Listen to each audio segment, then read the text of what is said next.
If you're a scientist in the United States applying for a grant from the National Institutes of Health, your chances of getting funded are roughly 1 in 5. That means 80% of proposals written by experienced researchers based on years of work don't make the cut. The average time from application to receiving the funds? Over a year. And the NIH's total budget, about $48 billion, sounds enormous until you consider that a single pharmaceutical company like Roche spends over $16 billion a year on R&D alone. These numbers have always created frustrations in the research community. But in 2025, they took on a different weight.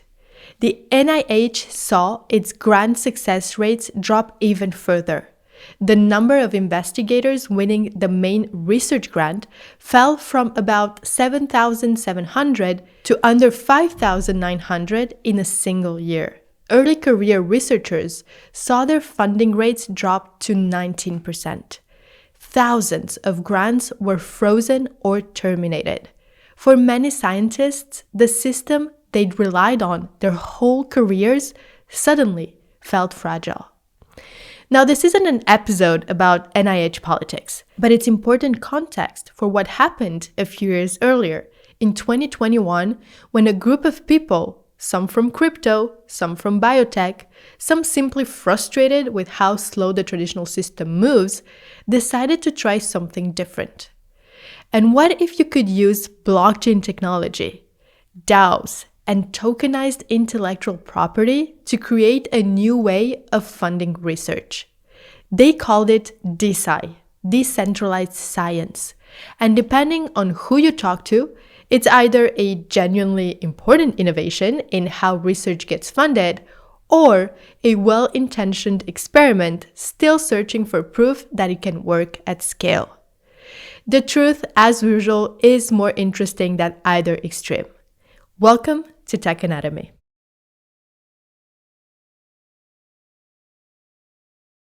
Before we talk about blockchain, it helps to understand what DeSci is responding to. And the frustrations are real. They've been documented and debated for decades.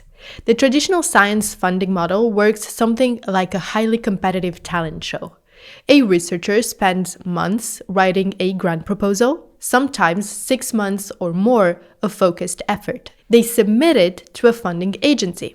A panel of peer reviewers evaluate it. And then, statistically, most researchers walk away without funding. Now, to be fair to the system, and this matters, NIH, for instance, peer review has produced extraordinary results over its history. It's the model that other countries' science agencies try to emulate. The principle is straightforward. Expert reviewers, vetted for conflicts of interest, evaluate proposals on scientific merit. And through this process, NIH has funded research that led to treatments for diseases that were death sentences a few generations ago. So the track record is real. But the system also has well-documented tensions. There's a widely observed tendency to favor safe research. So incremental studies that are likely to produce publishable results, rather than high-risk ideas that might fail completely but could also open entire new fields. Young researchers without established track records face a particularly steep climb, and the process moves at the pace of large institutions, which is to say, slowly. And then there's the replication challenge. A landmark study in 2015 found that roughly 70% of researchers had tried and failed to reproduce another scientist's experiments. That's not a minor footnote. It points to structural questions about how science validates itself. And once research gets published, it often sits behind paywalls. Now, there's an irony in taxpayer-funded research that taxpayers cannot get access to without paying again, through publishers. But that's how science works. So the ingredients for alternative approaches were there. Long funding timelines, conservative incentives, access barriers. So what DeSci proposed was a different mechanism entirely.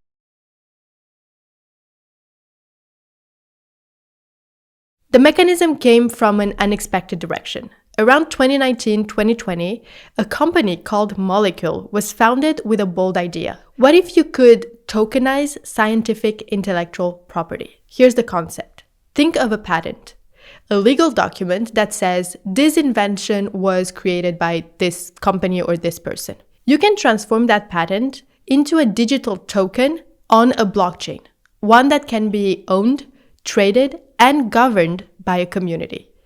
That's what they called an IP-NFT, an intellectual property non-fungible token. It's essentially a deed of ownership, but for a piece of scientific research. We have a lot of episodes talking about DeSci in previous years, so you can scroll back through the episodes if you want to understand how exactly that works. Molecule raised $12.7 million in seed funding to build this infrastructure. They created a marketplace where researchers could mint IP-NFTs representing their work, and communities could invest in research they found promising. Since then, Molecule has evolved significantly, launching what it calls Molecule Labs, a kind of GitHub for DeSci that aims to make research coordination more open and accountable. But Molecule was the infrastructure layer. The more visible story is what got built on top of that. In June 2021, VitaDAO launched a decentralized autonomous organization focused on longevity research. A DAO, if that is new to you, works something like a cooperative between members, where members hold tokens instead of shares, and decisions are made through on-chain voting rather than in a boardroom. VitaDAO's pitch was straightforward. Aging research is chronically underfunded by traditional institutions. So why not pool resources, vote on which projects to support, and collectively own the resulting intellectual property? It combined elements of crowdfunding, venture capital, and research cooperatives, all running on the Ethereum blockchain. And it gained traction. VitaDAO has now deployed over $4 million across more than 24 research projects, with another $6 million in reserves for future grants. It built a community, it held conferences, and then something happened that caught a lot of people's attention. In early 2023, Pfizer Ventures, the venture arm of one of the largest pharmaceutical companies in the world, invested in VitaDAO. Now, this is worth pausing on, not because it validates DeSci, but because of what it signals about how big pharma thinks about risk. Pfizer's representatives said they recognize VitaDAO was something very interesting and that it has a role to play in the valley of death, which is that gap between early research and commercial development, where promising ideas often die because they're either too early for traditional pharma or too late for academic grants. Pfizer wasn't, of course, endorsing the crypto ideology. They were making a strategic bet on a model that might surface interesting science at a fraction of the usual cost. Other DAOs followed, each targeting areas that their communities felt were underserved by traditional funding. AthenaDAO focused on women's health research, an area where funding has historically lagged despite affecting half the population. By 2025, AthenaDAO had funded about $1.5 million in research, supported 6 labs, seeded 2 startups, and even initiated what it calls the first decentralized clinical trial. One of its funded projects was featured in Time magazine's longevity issue. ValiDAO took on synthetic biology and climate technology. LabDAO built a decentralized computational biology platform. Research Hub, sometimes described as the GitHub for science, created a space where researchers can share and discuss work, earning tokens for contributions, and recently raised $2 million to develop AI-powered peer review tools. By 2024-2025, DeSci had become a genuine ecosystem. BioProtocol, which grew out of Molecule's infrastructure, launched as a financial layer connecting these specialized BioDAOs. 8 BioDAOs have collectively raised over $30 million, with $7.2 million deployed into research. The ecosystem total's value surged past $1.2 billion. It even attracted investment from Binance Labs and A16Z.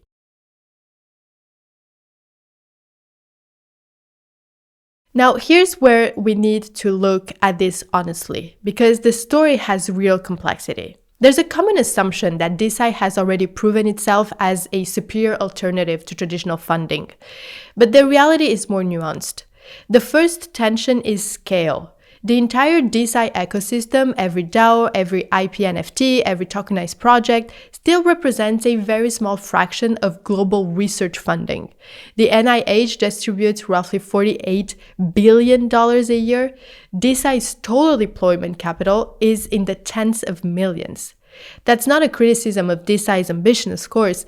Every movement starts small, but it's important context when evaluating claims about transforming science funding. The second tension is quality control, and this one's deserves careful thought. When the NIH reviews a grant, it uses peer review by scientific experts, a system that's, sure, imperfect, but refined over decades. When a DAO votes on which research to fund, the question of who evaluates the science becomes more complex.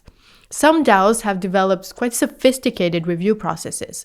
VitaDAO, for instance, works with scientific advisor and has structured evaluation frameworks. But the fundamental governance mechanisms is token-weighted voting, which means that the amount of influence someone has over funding decisions can correlate with their token holdings, so not necessarily their scientific expertise. DeSci builders are actively working on this, developing reputation systems, expert panels, and incentive-aligned review mechanism. So it's evolving, of course. It's not a fatal flaw, but it's a real flaw. The third tension involves market volatility. When prices crashed during the 2022 crypto winter, DAO treasuries shrank significantly. Projects that looked well-funded suddenly had less runway. This exposed a real vulnerability. When your funding mechanism is denominated in volatile cryptocurrency, your research budget can fluctuate in ways that traditional grants don't. Many DAOs have since adapted, holding larger proportions of their treasuries in stablecoins and diversifying their reserve strategies. But it was a difficult lesson, and it affected real research timelines. The fourth tension is about diversity of research areas.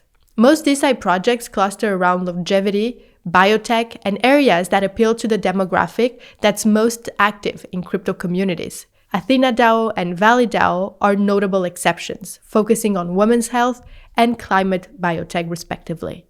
But there's a legitimate question about whether community-driven funding naturally gravitates toward topics that excite the funders rather than topics that represent the greatest unmet needs.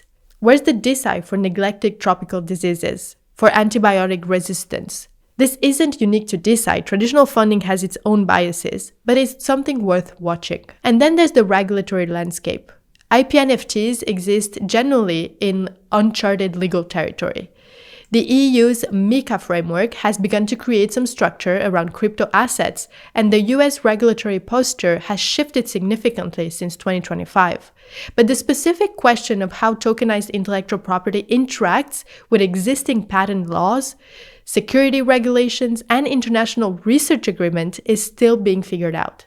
This isn't necessarily a problem. Many important innovations operate in regulatory gray zones before frameworks catch up. But it means that DeSci projects carry a type of uncertainty that traditional grants just don't.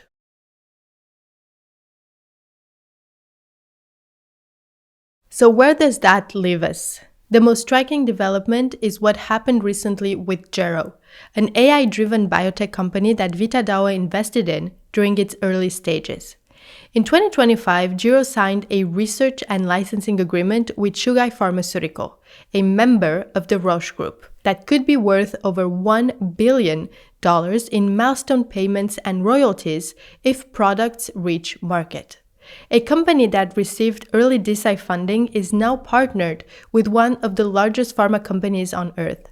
That's not proof that DeSci has won anything, but it is evidence that the model can surface science that the traditional system finds valuable. The context that made DeSci feel necessary in 2021 has in some ways become even more relevant. What seems most likely is not a clean replacement of one system by another, but a period of experimentation and convergence.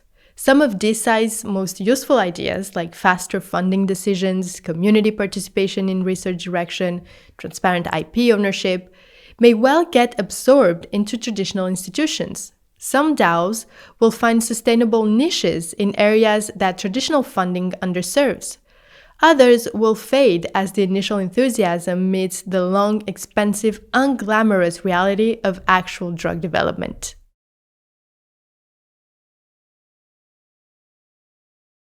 The question that hangs over all of this is a practical one. Can DeSci produce a therapy that reaches patients?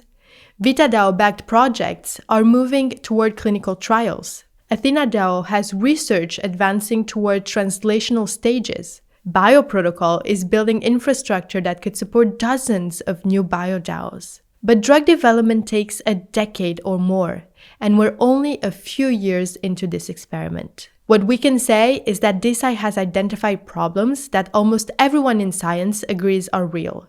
It has proposed mechanisms that are genuinely novel. It has attracted serious attention and serious capital from institutions that don't invest in hype. Whether all of that translates into treatments, therapies, and real impact on patients' lives, that is the question we'll have to answer in the next 5 to 10 years. And honestly, this is what makes this story worth following. That's it for today. Thank you for following us on another tech adventure. We'll see you soon.